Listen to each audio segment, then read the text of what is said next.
Very good morning to all of you. आज हम discuss करेंगे the concept of globalization as well as impact of the कोविड-19 on Indian economy. तो सबसे पहले शुरू करते हैं इम्पैक्ट ऑफ कोविड-19 ऑन इंडियन इकोनॉमी के साथ में कि जो इंडियन इकोनॉमी है, हमारे देश की जो एक अर्थव्यवस्था है, उसके ऊपर कोविड-19 का क्या इफेक्ट पड़ा है, क्या क्या उसके साइड इफेक्ट हुए हैं, क्या पॉजिटिव इफेक्ट हुआ है, क्या नेगेटिव इफेक्ट हुआ है। तो ये सब डिस्कस करने से पहले हम जान लेते हैं कि इकोनॉमी क्या होती है, अर्थव्यवस्था क्या होती है। किसी भी देश का जितना भी उसका एक प्रोडक्शन होता है, जितना भी उस देश का एक आउटपुट होता है, उसके साथ में एक्सपोर्ट का जो कंसेप्ट होता है, उसका प्रोडक्शन होता है, वो सारा का सारा मिल करके बनाता है उसकी वहाँ की जो इनकम होती है, उसके इंडिविजुअल्स की, उसकी पर कैपिटा इनकम होती है, ये सब मिल करके बनाता है किसी भी देश की इकोनॉमी को। तो हम डिस्कस करेंगे जनरली अगर हम डिस्कस करते हैं कि हमारी अर्थव्यवस्था या वैसे क्या है, तो एक लेमैन की लैंग्वेज में वो क्या समझता है। एक लेमैन समझता है कि सिर्फ इतना सा पार्ट कि अगर एक उसकी जो पर कैपिटा इनकम है, यानी कि उस देश की जो फिक्स इनकम है, वही जो है वो ग्रो कर रही है या नहीं कर रही है, सिर्फ यही चीज़ दिखती है। ऐसा नहीं है। पर कैपिटा इनकम के साथ में उसका प्रोडक्शन, उसका जो सेक्टर्स हैं, जैसे कि इकोनॉमी को हम डिवाइड करते हैं 4 सेक्टर्स में। उससे पहले इकोनॉमी को मेजर उस पर किया जाता है, माइक्रो और मैक्रो में भी डिवाइड किया जाता है। तो डिस्कस करते हैं इसी टॉपिक को आगे। तो सबसे पहले कि जो जैसा नाम से ही हो रहा, माइक्रो मीन्स स्मॉल लेवल पे और मैक्रो मीन्स लार्ज लेवल पे। तो हम डिवाइड करते हैं इसको प्राइमरी, सेकेंडरी, टर्सरी और क्वार्टरी सेक्टर में। तो प्राइमरी में सबसे पहले प्राथमिक जो है हमारे, उसमें आते हैं कृषि और जो हम उत्पादन करते हैं, यानी कि रॉ मटेरियल जो सारा का सारा। उसके बाद इंडस्ट्रियल जो मटेरियल है, जो इंडस्ट्री का काम करते हैं सारे का सारा, वो आता है सेकेंडरी में। उसी के साथ में टर्सरी में हमारी जो अदर फैसिलिटीज़ हैं जो हमें मिलती हैं, लग्जरी जो लाइफ जो हम जीते हैं, वो सारा टर्सरी में आता है। और education and other public sector जो है वो आते हैं क्वार्टरी में, यानी कि फोर्थ सेक्टर जो हमारा है मेन। तो इकोनॉमी के ऊपर इफेक्ट होने से मतलब क्या है हमारा, कि हम क्या कर रहे हैं, क्या ऐसा इफेक्ट हुआ है। सबसे पहली चीज़ जो अभी हम देख रहे हैं, पूरा का पूरा वर्ल्ड जो है वो फाइनेंशियल क्राइसिस झेल रहा है, डिस्ट्रक्शन लेवल पर है अभी हमारा जो फाइनेंस है, इकोनॉमी है वो। तो हमारा नहीं मीन्स के सभी का ऐसा है। सभी जो कंट्रीज़ हैं उन्होंने एक रिलीफ पैकेज दिया है। जैसे कि अभी यूएसए ने किया है, अमेरिका ने उनकी जीडीपी का 13% रिलीफ पैकेज दिया है, जापान ने 21% दिया है और 10% इंडिया ने दिया है। अभी हमारा जो रिलीफ फंड है वो 20 लाख करोड़ का पैकेज है, उसको डिवाइड किया हुआ है अलग अलग सेक्टर्स में। तो उसको हम बाद में डिस्कस करेंगे। पहले हम डिस्कस कर लेते हैं कि जो अभी इकोनॉमी के ऊपर इफेक्ट क्या हुआ। कोविड-19 में क्या था, कोविड-19 में हो गया लॉकडाउन। लॉकडाउन की वजह से जैसे कि हमें पता है कि 21 डेज़ का तो कंप्लीट लॉकडाउन था। तो उस ड्यूरिंग हमारा क्या था कि जो सिर्फ असेंशियल्स जो थी हमारी, हमें सिर्फ वो प्रोवाइड हो रही थी, कोई लग्जरी फैसिलिटी नहीं प्रोवाइड हो रही थी। सिर्फ हम कह सकते हैं कि रोटी, कपड़ा, मकान और अदर मतलब जो हमारी एसेंशियल्स हैं, जैसे कि हमारे पास इंटरनेट आजकल काफ़ी हमारी बेसिक में है। इसी के साथ में और चीज़ें हैं, जैसे कि न्यूज़ चैनल है, ब्रॉडकास्टिंग है, ये सारी चीज़ें जो आपको अप टू डेट रख रही थी, वो सारी की सारी। अदरवाइज़ बाकी सब चीज़ों का प्रोडक्शन और सप्लाई सब बंद था। तो इससे क्या हुआ, जब हम बात करते हैं कहीं पर भी इकोनॉमी की, तो वहाँ पर हमारे साथ प्रोडक्शन और प्रोडक्शन के साथ में एक चेन ऑफ सप्लाई होता है, वो काफ़ी इम्पोर्टेंट होता है। तो अब क्या था कि जो चेन ऑफ सप्लाई है वो भी टूट गई थी, सप्लाई नहीं हो पा रही थी। आपको पता है, हमें पता है कि ट्रांसपोर्ट बिल्कुल बंद था। उसी के साथ में हमारे पास जो इनकम के सोर्सेज हैं, उसी के साथ डिस्कस करते हैं। पहले एक बार ये डिस्कस कर लेते हैं। जो ये सप्लाई है ये बंद हो गई, डिमांड भी काफ़ी कम हो गई, क्योंकि हम क्या कर रहे हैं, हम सिर्फ रेलेवेंट चीज़ों की डिमांड कर रहे हैं जो हमारे लिए नेसेसरी थे। अभी काफ़ी लोगों ने पोस्ट पढ़ी होंगी कि पता चलता है सिर्फ ये इतनी सी चीज़ें ही काफ़ी होती है ज़िंदगी के लिए, बाकी जो सब मोह माया है। तो वही कंसेप्ट था कि सिर्फ जो एक डिमांड था वो भी डिक्रीज़ हो गया, सप्लाई था वो भी डिक्रीज़ हो गया। उसी के साथ में जो पर कैपिटा इनकम थी वो भी डिक्रीज़ हो गई, क्योंकि सभी की सैलरी जो थी वो कट कर आने लगी। गवर्नमेंट ने उसका वो एक फंड कट कर दिया। उसी के साथ में सैलरी की बात करके अगर हम देखें तो हमारा जो लेबर है, जो अप्रोक्स 25% तक जो है हमारी पॉपुलेशन, वो क्या करती है, एवरी डे उसको अर्न करती है और कंज्यूम कर लेती है।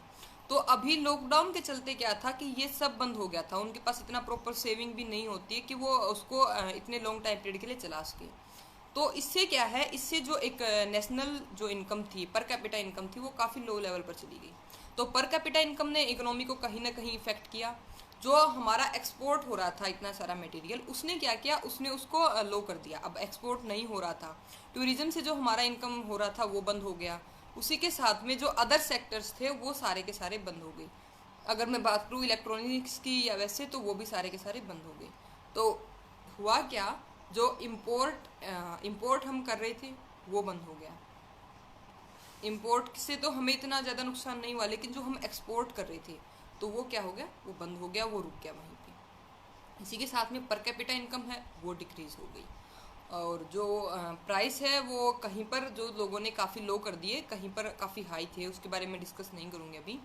तो कुछ ऐसे इफेक्ट हुए। उसी के साथ में अगर मैं डिस्कस करूँ इसको कोरिलेट करके कंसेप्ट ऑफ ग्लोबलाइजेशन को, तो ग्लोबलाइजेशन का जो कंसेप्ट है उसमें क्या है कि आप जो कोई भी प्रोडक्ट है, आप सभी इंडस्ट्रीज़ का वेलकम करो। अपनी जो होम इंडस्ट्री है आपकी, जो आपकी नेशनल एक मार्केट है वहाँ पर, और सबका वेलकम के साथ में आप उनको एक प्लेटफॉर्म दो। आप इक्वली फुटेज पे रखो अपनी इंडस्ट्री को, और वहाँ पर कोई डिस्क्रिमिनेशन ना हो। ये था कंसेप्ट ग्लोबलाइजेशन का। इसका फ़ायदा क्या हो रहा था कि कोई चीज़ है जो हमें यहाँ पर, कोई प्रोडक्ट है जो हमें यहाँ पर 300 रुपये में अवेलेबल हो रहा है, लेकिन यहाँ पर हमारी जो जोग्राफिकल कंडीशंस हैं या कोई और है वो ऐसा फैसिलिटी नहीं कर पा रही, लेकिन कहीं और वही सेम चीज़ जो है वो आपकी 150 रुपये में बन के तैयार हो जाती है। उसी के साथ में क्या है, वो यहाँ पर आकर के 200 में देंगे तो भी आपको कंपैरेटिवली वो क्या लगेगा, सस्ता लगेगा, चीपर लगेगा। तो इससे क्या था कि कहीं ना कहीं ग्लोबलाइजेशन हमें पॉजिटिवली भी हेल्प कर रहा था। हमारे जो, मैं बात करूं कि हमारी जो अभी कंज्यूमर हैं, तो कंज्यूमर क्या कर रहे थे, कंज्यूमर को क्वालिटी भी अच्छी मिल रही थी और प्राइस लेवल जो था उनका वो भी काफ़ी सही था। लेकिन ऐसा नहीं है कि उससे सिर्फ कंज्यूमर्स को फ़ायदा हो रहा है या कुछ ऐसा है। इसी को हम कोरिलेट करते हैं यहीं से चाइना के कंसेप्ट के साथ। अभी वॉर होने की स्थिति है, और पता है आपको कि गवर्नमेंट ने क्या किया है, 500 करोड़ का एक पैकेज भी किया है मिलिट्री के लिए, 3 मिलिट्रीज़ के लिए, जिसके लिए उन्हें किसी से पूछने की ज़रूरत नहीं है, वो जैसे चाहें उसको यूज़ कर सकते हैं। ये एक डिफरेंट कंसेप्ट है। तो जो चाइना का था, प्रोडक्ट थे चाइना के, तो वहाँ पर क्या था, वो हमें एक चीपर प्राइस पे अवेलेबल हो रहे थे। इस वजह से क्या था, हमारी जो डोमेस्टिक इंडस्ट्री है वो काफ़ी लो चली गई थी। तो एक नेगेटिव इम्पैक्ट के साथ में अभी जो हमारा वॉर चला हुआ है, अगर मैं बात करूँ अभी जनरली टिकटॉक और वर्सेस यूट्यूब के साथ में, तो टिकटॉक और यूट्यूब को अगर हम कंपेयर करके देखें तो टिकटॉक को काफ़ी सारे इंडियंस ने क्या किया है, अनइंस्टॉल कर दिया है। क्यों? क्योंकि ये एक चाइनीज़ प्रोडक्ट है। बाइकआउट चाइना जो है ये काफ़ी पुराना टाइम से कंसेप्ट चल रहा है। दिवाली के टाइम पे तो बिल्कुल फेमस होता है ये कंसेप्ट कि हम कौन सा प्रोडक्ट खरीदेंगे। तो अभी क्या है, अगर हम इन चीज़ों का बाइकआउट कर रहे हैं, अभी हम इन चीज़ों को छोड़ रहे हैं, त्याग रहे हैं, तो क्या है, हम अपनी जो डोमेस्टिक इंडस्ट्री है हम उनको बढ़ावा दे रहे हैं। कहीं ना कहीं उनका हौसला और उनका जो इनकम है वो बढ़ रहा है, क्योंकि हम उन प्रोडक्ट को एक हाई प्राइस के ऊपर भी खरीद रहे हैं। किसके लिए? हमारे नेशन को सपोर्ट करने के लिए। तो कोविड-19 कहीं ना कहीं एक पॉजिटिव इम्पैक्ट भी लेकर के आया है और एक नेगेटिव इम्पैक्ट भी लेकर के आया है। नेगेटिव इम्पैक्ट हम पहले डिस्कस कर चुके हैं कि हम फाइनेंशियल क्राइसिस को भोग रहे हैं, अभी भी भुगत रहे हैं उसको। हमारी इकोनॉमी जो है वो काफ़ी डाउन चली गई है। लेकिन पॉजिटिव क्या है, हमारे अंदर जो एक राष्ट्र प्रेम की भावना है वो उभर कर आ रही है अभी बाहर। हम क्या कर रहे हैं, हम जैसे कि टिकटॉक अनइंस्टॉल कर दिया, मैंने खुद ने भी अनइंस्टॉल कर दिया, बाकी भी काफ़ी सारे लोगों ने किया होगा। तो वो क्या शो कर रहा है कि हम अपने देश के लिए लॉयल हैं, हम उसको नहीं इंस्टॉल कर रहे, हम उसको यूज़ नहीं कर रहे। इसी के साथ में अभी ऐसा नहीं है कि जो हम कम्प्लीटली इसको बाइकआउट कर सकते हैं, अभी भी टाइम लगेगा, क्योंकि हम काफ़ी सारे जो फ़ोन हैं वो यूज़ कर रहे हैं पहले के। लेकिन इसका कंसेप्ट ये नहीं है, इसका कंसेप्ट ये है कि हमने जो पहले जो हमें लॉस कर रहा है, जैसे कि अभी फ़ोन है, आपने किसी ने अभी नया लिया होगा, कुछ टाइम पहले लिया होगा, तो आप उसको अगर अभी फेंक दोगे तो वो हमारे को लॉस है, हमारी इकोनॉमी को लॉस है, क्योंकि उस पर हमने अपने पैसे इन्वेस्ट कर दिए हैं। लेकिन फर्दर हम इन्वेस्ट ना करें, ऐसा हो, जो टेक्नोलॉजी हैं, जो ऐप्स हैं, उसको ना करें, हम अपने आप को इम्प्रूव करने की कोशिश करें। इसी के साथ में हमारा एक कंसेप्ट सेल्फ रिलायंट इंडिया, आत्मनिर्भर भारत भी अभी एक पॉलिसी जो है वो हुई थी। उसके साथ में क्या है कि जो एक लेबर क्लास है, माइग्रेंट्स हैं, और जो मिडिल स्मॉल लेवल पर जो आपकी इंडस्ट्रीज़ हैं हमारी, और फार्मर है, उसको इम्प्रूव करने के लिए था। इसी के साथ में अभी हमारी इकोनॉमी को इम्प्रूव करने के लिए 8.21 करोड़ RBI ने किया था।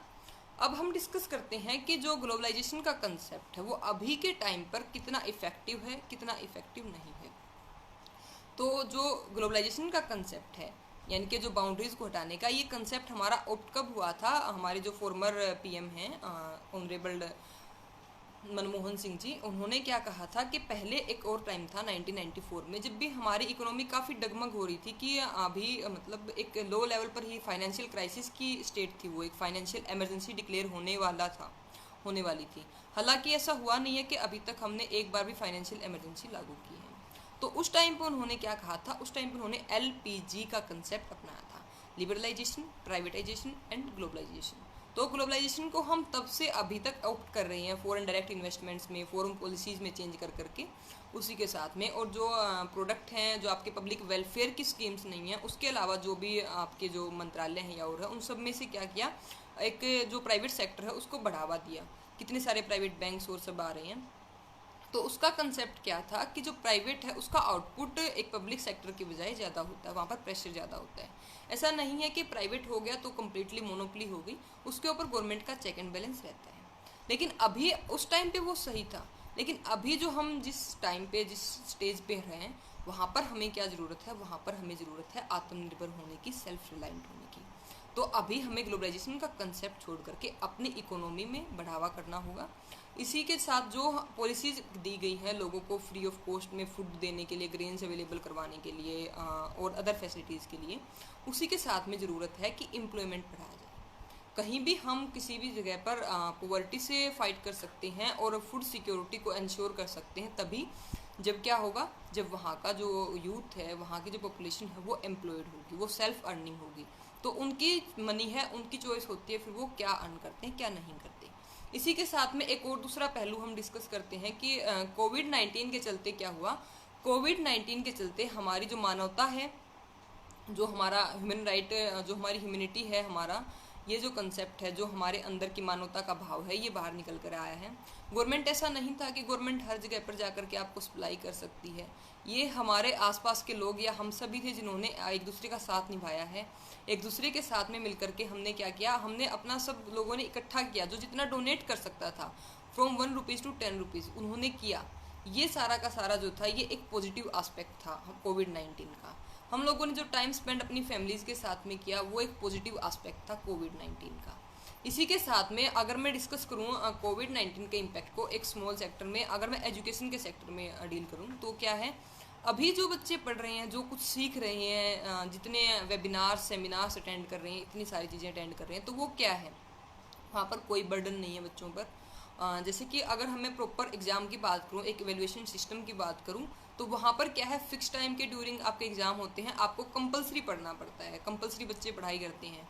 लेकिन अभी जो ये फ्री एजुकेशन हो रही है ऑनलाइन सेमिनार्स के थ्रू, ऑनलाइन वेबिनार्स के थ्रू, ऑनलाइन कोर्सेज हैं सारे के सारे, तो ये सब क्या है, एक तो ये सब सारा का सारा जो इफेक्ट है वो ग्लोबलाइजेशन का है। क्योंकि अगर ग्लोबलाइजेशन ना होगा तो इतनी सारी ऐप है, वो सारी फैसिलिटीज़ हमारे यहाँ पर नहीं है। इवन मैं जिसके थ्रू अभी आपसे कनेक्ट हुई हूँ, फेसबुक, ये भी हमारी एप्लीकेशन नहीं है, मीन्स के इंडिया की नहीं है। लेकिन फिर भी ये ग्लोबलाइजेशन की वजह से हमने यहाँ पर इंस्टॉल कर पाए हैं हम इसको। तो इससे क्या है, बच्चों को काफ़ी फ़ायदा हो रहा है। फ़ायदा इन द सेंस कि वो जहाँ पर जो एक्सप्लोर करना चाह रहे हैं, वो जो सब्जेक्ट पढ़ना चाह रहे हैं, जितना डीपली चाह रहे हैं, वहाँ उससे पढ़ सकते हैं। दूसरा, उसी लेक्चर को वो 2 बार 3 बार 4 बार देख सकते हैं। तो इससे क्या हो रहा है, इससे हमारा जो यूथ है वो स्किल्ड हो रहा है, और स्किल्ड यूथ फर्दर आगे जा करके एम्प्लॉयमेंट में हेल्पफुल होगा। मतलब उनको एम्प्लॉयमेंट जल्दी हो जाएगा। अगर एम्प्लॉयमेंट नहीं मिलता है, उनको कहीं पे रोज़गार नहीं मिलता है, तो भी वो सेल्फ डिपेंडेंट हो जाएंगे, वो खुद से कोई बिजनेस कर सकते हैं, जो कि हमारी इकोनॉमी में काफ़ी हेल्पफुल होगा। तो अभी मैं वेट करती हूँ आपके कमेंट का। आप जो इस जो हमारा टॉपिक है इंडियन इकोनॉमी का, इसके इम्पैक्ट से आप किस टॉपिक को रिलेट करना चाहते हो।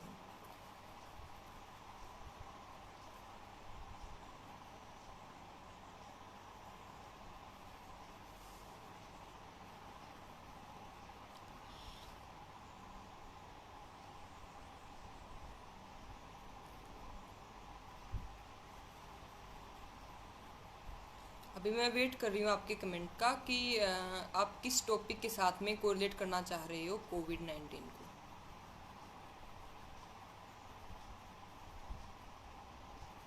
या impact on the Indian economy में पॉजिटिव हुआ है, नेगेटिव हुआ है, या कोई ऐसे स्पेसिफिक सेक्टर है जो आप डिस्कस करना चाह रहे हो, तो आप कमेंट बॉक्स में अभी पूछ सकते हो, हम डिस्कस करेंगे उसको।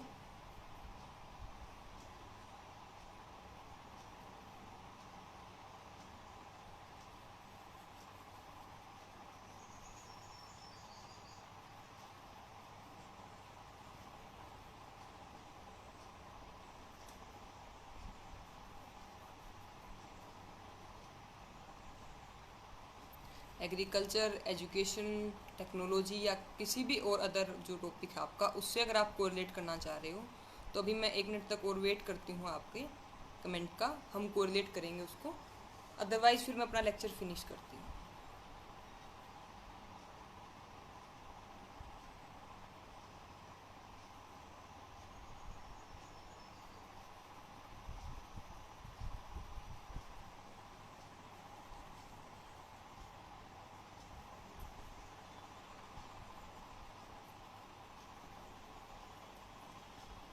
आई थिंक आपका कोई सजेशन नहीं है, अभी तक आपने कुछ सोचा नहीं है इंडियन इकोनॉमी और इसका इम्पैक्ट इसके बारे में, तो आई थिंक हमें लेक्चर फिनिश करना चाहिए। Thank you so much.